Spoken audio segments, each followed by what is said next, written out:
And we are back, ladies.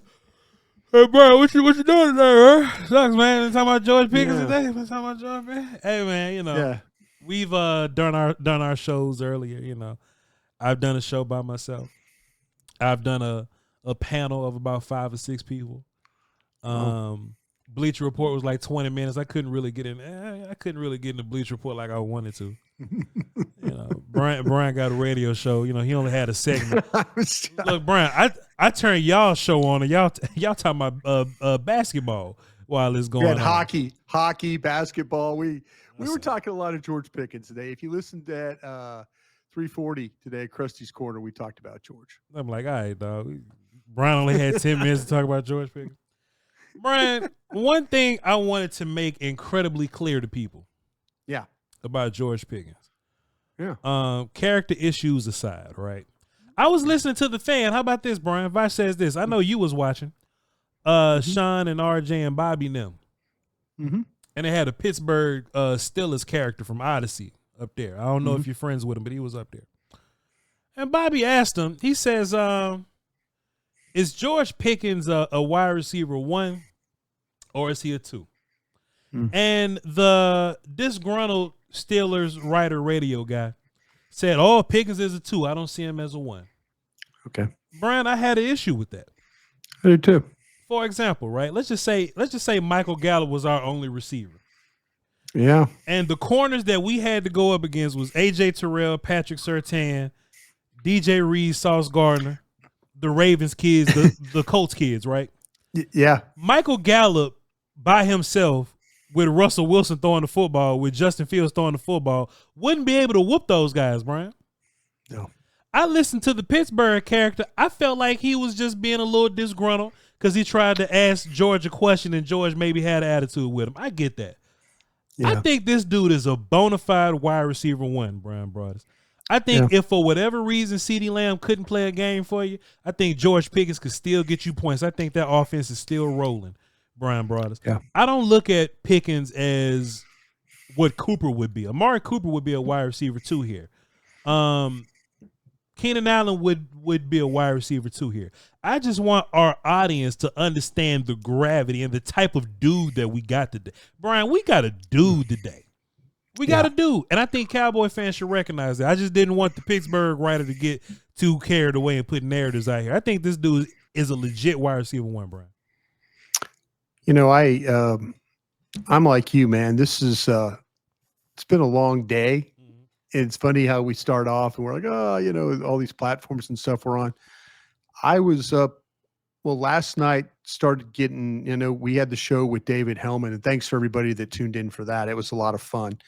But afterwards, kind of started getting some hints that maybe something was going on.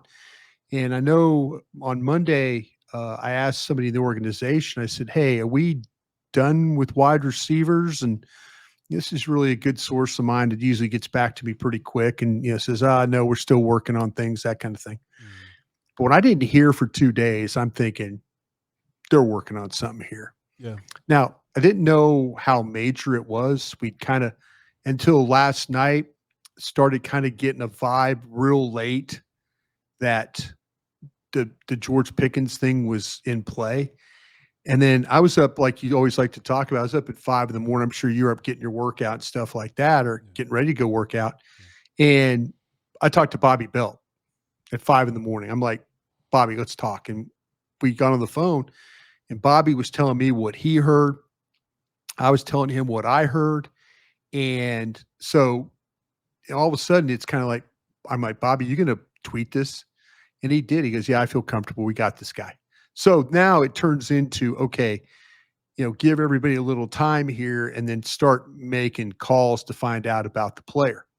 Start calling Pittsburgh people or people, they're an hour ahead. Yeah. So you start calling people and saying, "Hey, what about?" And listen, I didn't hear, the only things that I heard was like, "Listen, this kid really wants to compete.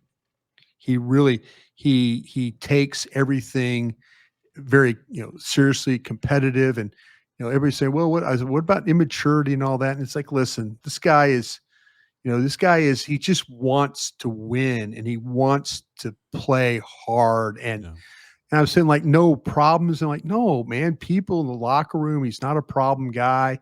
He's not this guy you have to worry about. I mean, he's about football. That's what he's about. And I was encouraged by that. Usually something like I say, when, and I was a scout a long time ago. 2005 was the last time I worked for an NFL team. Yeah. But I appreciate when scout guys talk to me like I'm still a scout, and I appreciate that. That makes me feel good about, where I'm at. Yeah. But they know I'm a media guy. So they're out there, be a little careful, but they couldn't say enough like positive things like, listen, hey, does he want to compete? Does he want the ball? Yes. Is he like any other? Does he have an ego? Yes. I mean, all these things. So it was nothing that was like, wow, he's got domestic violence issues. Wow, he's out partying all night. Yeah, it was none of that. Yeah. It just wasn't. And, I was like, okay, well, cool.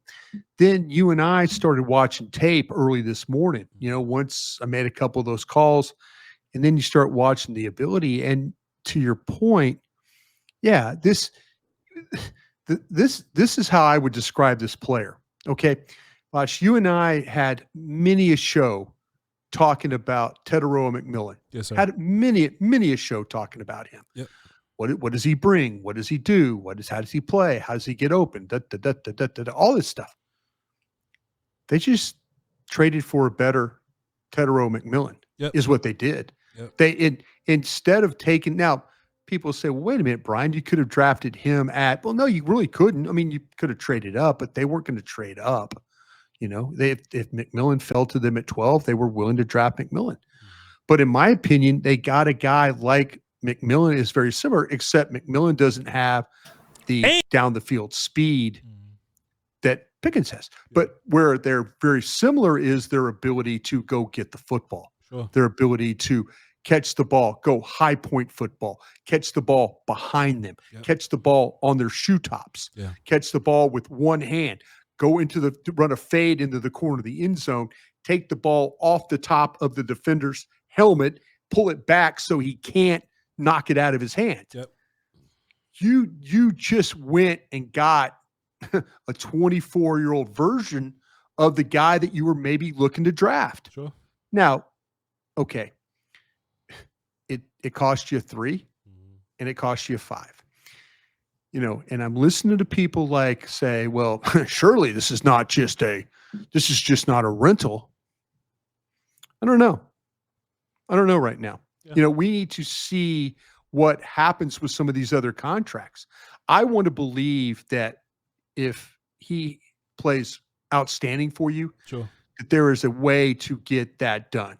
Some of these receivers, you look at Cincinnati, it's over $69 million for two wide receivers. Yeah. You look at Miami for their 2 guys, it's over $62 million. You start going to Philadelphia, it's 59 or 58 million for their 2 players. So I want to believe that you got that type of combination. You got, like you said, you got a dude there. You got a guy that can go out. And we all love Michael Gallup. Very similar to how Michael Gallup plays on this level. Yeah. The footwork, the ability to play in small space. But what Michael Gallup wished he could extend for a football like this guy can. Yeah. He wished he could track the football like this guy can. Yeah. He wishes he could finish like this guy can. So that's where I'm at. When you start to tell me, oh, well, this is just, when people think he's just a 2 and, Pittsburgh writer says, oh, he's just a 2. It sounds a little sour grapes to me. Yeah. It sounds a little sour. I think there's people in Pittsburgh right now that are complaining that they didn't get enough for him. Yeah. How did we not get, it's a 24-year-old guy. We see him make plays. How do we get in a 3 and a 5 out of this? Right. So I think it's a complaint from the Pittsburgh folk. Yeah. But man, I'll tell you what, as you said, you got a dude. You really did. I was just looking over some of the film, Brian. just while you was talking, I was just kind of looking at the film, just going back over it or whatnot. Even it's like just throw the ball over there anywhere and he'll find it, right? Because what he does is he don't just have his hands out. No, He'll hold, and right when he get there, bam, last second, bam, pick it up and go catch it. Snatch it, yep. And I'm like, Brian, man, I know our wide receivers, not named CeeDee Lamb, have that problem. There was this Jonathan Mingo play. It was either Baltimore or the Giants. It was one of those games. Eagles maybe. He's on the deep left sideline, wide open, deep ball. He just can't find the football. Can't find it. He just can't find the football. I'm like, that's how important tracking the football is. And Pickens tracks it better than anybody. I was on my stream earlier, Brian. I had to do some Googles because Dak Prescott's top deep ball guys were Brandon Cooks and Turpin. A 5'10" and a 5'9" guy, Brian. Right. This dude's 6'4" with an 82-inch wingspan, Brian. It's just I think he makes everybody's job just a little easier. He makes Dak's job a little easier, Lamb's job. And this run game, they want to talk about running the football, Brian. You said a couple of weeks ago the only thing they've done for this run game is add coaches. Yeah. They got running backs, but they also got a wide receiver that can keep those boxes clean. Yeah. Let me ask you this, though, Voch.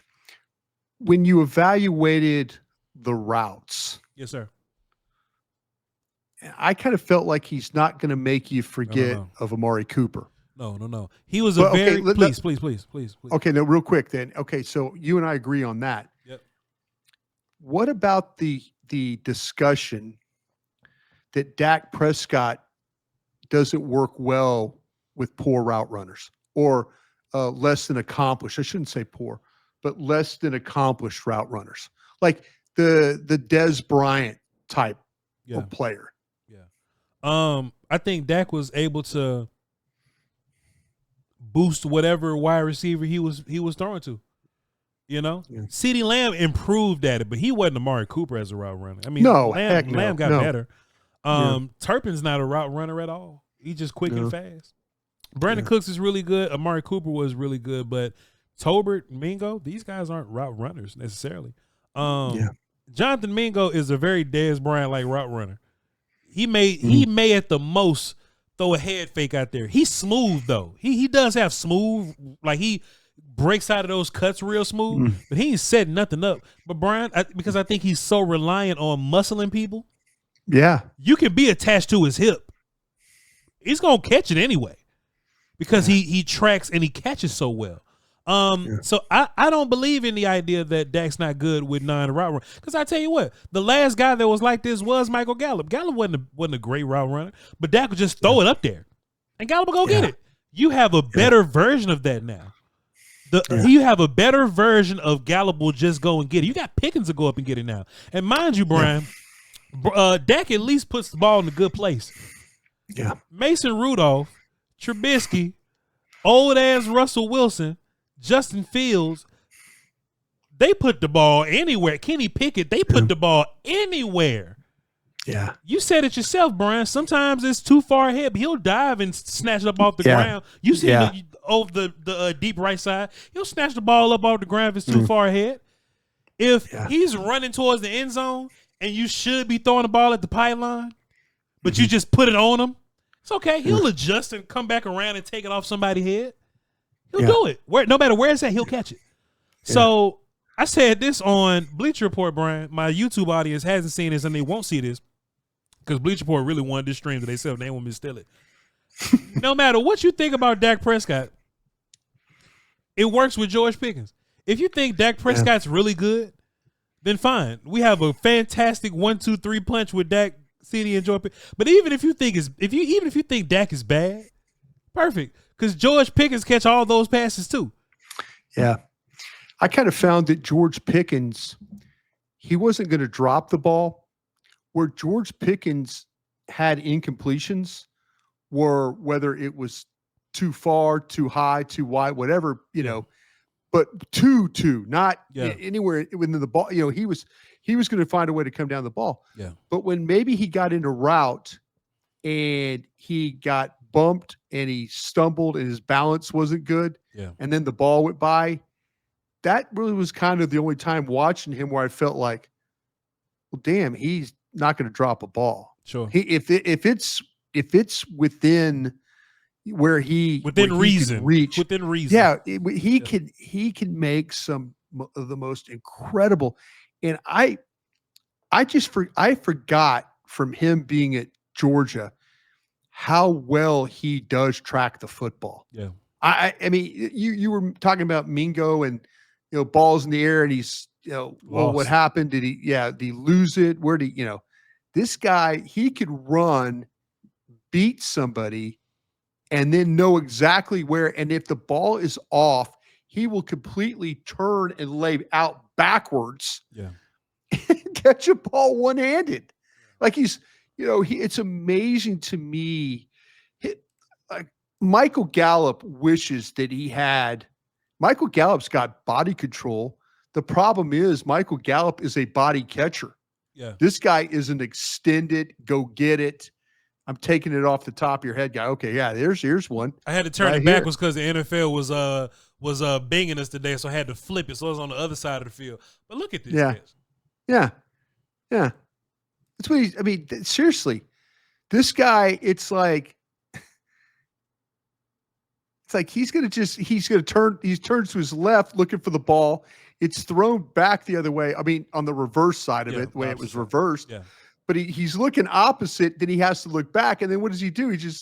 He finds it, puts a hand up, and you're like going, wow. How do you, there were plays like, I want to say it was against Cincinnati, I believe, but it's like he runs a fade and the ball, literally is on top of the helmet and he grabs it off sometimes these guys catch it and then they kind of hold it there. Yeah. He catches it and pulls it back. That was Indy. Thinking that it was Indy. Okay. Yeah. In the corner. Okay. I knew it, but the ball goes to the corner. He grabs it off the top of the guy's helmet and pulls it away, knowing that he's going to have to maintain possession in the corner to get the touchdown. He's going to have to hold on to that ball. So he's got it, holding it, pulling it back. The defender has no chance of getting the ball, gets the feet down, and it's a touchdown. No, I'm sorry. But he's not like catching it, then holding it and falling. And all of a sudden now you're sitting there and he's like, okay. Pardon me, it was the Jets. Is it Jets? Okay. Yeah. Just goes over the top. Yeah. And just takes it off his head. Just pulls it right back. Yeah. So yeah, it was, you're right, the Jets game. It was, but man, like I said, I feel like I watched every ball that was thrown to him, but it was just crazy to watch this guy consistently catch poor passes. Yeah. Catch passes that most receivers and most good receivers wouldn't even bring down. This guy is, I don't know. Hey, listen, I'm going to give this is a move. Yep. This is a move that a general manager makes that has job security. Yeah. Because if in fact if they have to use a franchise tag, but man, they got to worry about Micah. Maybe they've got to worry about Bland. They've got names. I'm letting Bland walk. I'm letting Bland walk, Brian. I'm gonna sign Micah. I'm gonna sign Tyler Smith, and I'm gonna find a way to get this kid for like 3 more years. I'm letting Bland walk, man. Okay.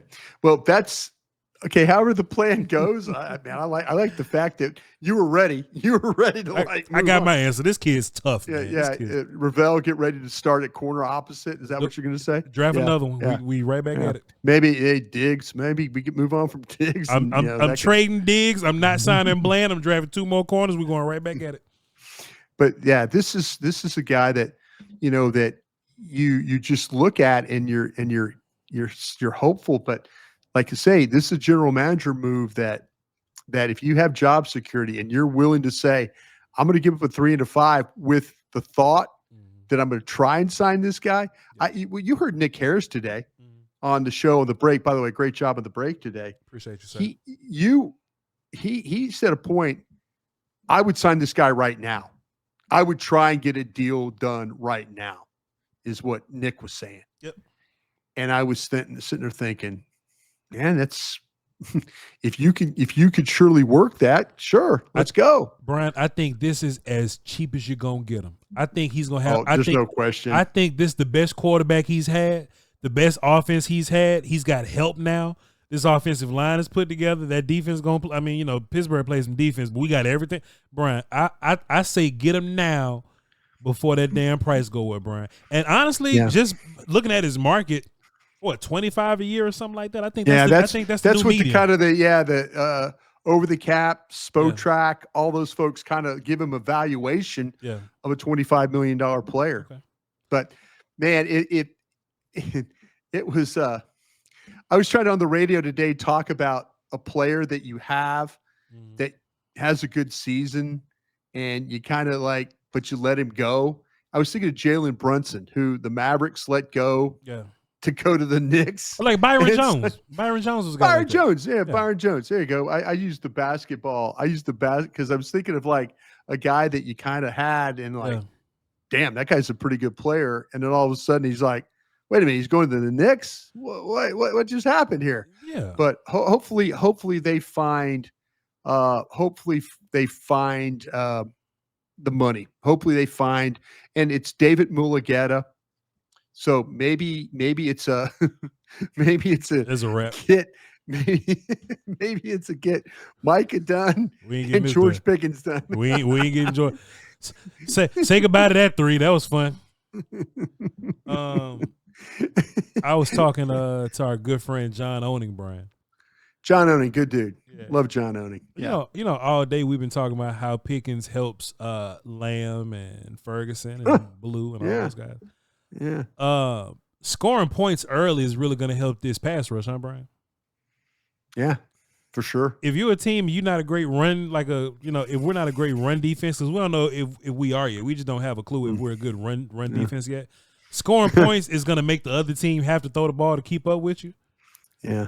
And we got pass rushes, Brian. If there's anything, I'm sure we can do. I'm sure we can rush the passer. I'm sure that we can catch picks. I don't know if we can stop the run yet. But this guy, Clayton Adams, Connor Riley, all coming together, making that run game work. As long as Schottenheimer's not doing Mike McCarthy things like making kids run upfield and turn around. And Brian, I was surprised how much George Pickens ran upfield and turned around. Hitch, go, out. 3 best routes. They ran a ton of damn hitches in it. They kept running. He was good at it too, Brian. But I was like, damn, dog. So now, Brian, I'm thinking about this. If George Pickens is this good running 3 routes, how good would he be if we manufacture openness for him? You know what I'm saying? Like we create plays or create routes where we like rubbing coverage or whatever to get him open and then let him be a yaga. I think this could be, and I sound like a fan, Brian, bro. I sound like a homer, but I really think this is the best year Pickens could have. Because of the play calling, the quarterback, and you got Lamb over there next to him. Yeah, I think that, to me, like I say, I don't see any. There's just, to me, I got to give the Cowboys credit for this one. I do. I don't want to. I'm not going to sit there and poo-poo on them. You know, we talked about this. We said, hey, wide receiver, how's it going to happen? Is it going to be the draft? We all kind of thought it was the draft, but then, now, Jerry says, hey, we're working on something significant here. He really was. I mean, I think he was working on Bateman at the Ravens. Yeah. I think that turned into a 2. I don't think he wanted to give a 2. Bateman was talking about redoing his contract. Yeah. So, hey, Cowboys trying to push the 4. The 4 doesn't work. Well, let's get the 3 and I am totally, like I said, I appreciate them trying to get something done. I really, really do. I really, really do. Man, Baltimore could have offered Bateman for a 4. I'm still taking Pickens for the 3 because I think that Pickens is just a much better player than him. I just think Pickens is a much better player. I think Bateman kind of comes in close to what you have in Mingo almost. Like he's a little better, but I just think Pickens is just far and away better than what you have right here. And it's going to be for some good camp. Yeah. And it's going to make for some good camp battles for Tolbert and Mingo, because what happens is if Tolbert and Mingo walk into this thing thinking, okay, man, win 11 personnel, both of us can play. But now Pickens is here. So in 11 personnel, one of them got to come off the field and go sit down, Bryan Broaddus. That's only going to make Jalen Tolbert and Jonathan Mingo better. Yeah, I totally agree. All right, let me ask you this question then, Voch. Now that we've they've addressed the wide receiver position. Hell yeah. Does your focus now shift to the left tackle and how that's going to play? Could the Cowboys, could all this positivity on offense, could it hinge on how well the left tackle plays and who that left tackle is? Bryan, let me just say, going into the draft, it's so crazy how much support we have for the left tackle. But now that you got wide receiver figured out, I was blown away to see people having dialogue around the left tackle now. I just thought it was fascinating. We've been talking about wide receiver and running back so long. We finally get to talk offensive line again. Bryan, to your point, and I've been saying this a bunch to make sure that I've been on the record saying it, because people hear what they want to hear, Bryan. I honestly think Tyler Guyton's going to be okay. I just wasn't okay with waiting around for him. You know what I'm saying? Right. If you're going to wait around for Tyler Guyton, at least re-sign Tyron Smith to give yourself a little bit of room for him to grow. I just think Guyton had to get stronger. But if Guyton is your third best offensive lineman, I think you're in some deep trouble. Guyton's your fourth best guy now. Your fourth best guy, and he has room to grow. Well, Terrence Steele, he's your fifth best guy now. You know what I'm saying? I think you have a little room to grow there. And also I think that they brought in a lot of offensive line help. I still don't think they're going to move Tyler Smith. I think they'll rather roll with Hakeem Adeniji or Awesome Richards as opposed to just moving Tyler. Yeah. If I have any issue, and look, Bryan, I think we're out of emergencies, right? But I would still love veteran or just good player at running back. And I still think we can have a conversation about one tech. Yeah. Running back and one tech, we could still have a nuanced conversation about. I don't want to have to lean on Toia. Mozzie's cool, but if I can get better than Mozzie, I will. I think those are my two spots. I think Guyton will be okay. Plus, like I said, Dak can manage Guyton being goofy. I still want to make sure that we're a little more locked in at one tech and running back just in case. Okay. I was wondering, because we had the discussion on 105.3 The Fan today. Could the left tackle be the problem spot of this offense not having the success they need? Well, or could the left tackle spot hold this offense hostage? Well, left tackle has the most help out of everybody. You can put Schoonmaker out there. That can step up. You can put a running back out there. If you bad at right guard, you stuck. Yeah. If you bad at right guard, you on an island. You know what I'm saying? Because you can't get help from the right tackle because he's blocking somebody. So that's the reason why you wouldn't move Smith to left tackle, Tyler Smith to left tackle then, right? I learned from – because you don't want to weaken the left guard spot. I learned from an old coach. If you want to put somebody in deep shit, put them in B-gap because ain't no help in B-gap. It's just you. No help in You can get help in C-gap. Sometimes as a center, you can get help in A-gap. Or no. Yep. You're right. Ain't no help for you in B-gap. So I'd rather be strong there. I've seen what Tyler Smith can do versus some of the best defensive tackles in the league. You good at left guard. I think you gonna have, maybe not this year. Booker will be good this year, but next year for sure. Year after that for sure. I think left tackle, man, Bryan.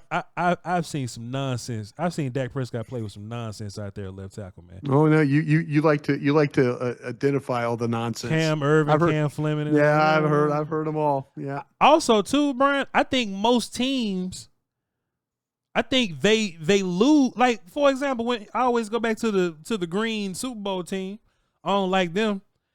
I mean, Sweat did his thing, but Milton Williams and Jalen Carter was the ones that was causing the problems.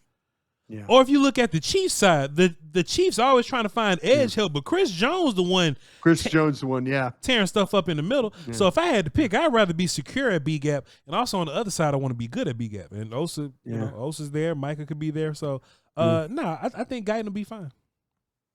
Okay. Guyton will be fine. If anything, Guyton has the feet to live as a pass rusher, to survive as a pass rusher. You know, he pass blocker, pass blocker, blocker. Yeah. He just got to get strong. He just got to get big and strong. Yeah. That's it. Yeah. And I just wonder. We were trying to have what's the one thing that could wreck the Cowboys offense. And if Brian Schottenheimer's making these wide receivers run upfield and turn around just like Mike McCarthy did, we in deep shit, Brian. Okay. But I don't think we got that problem.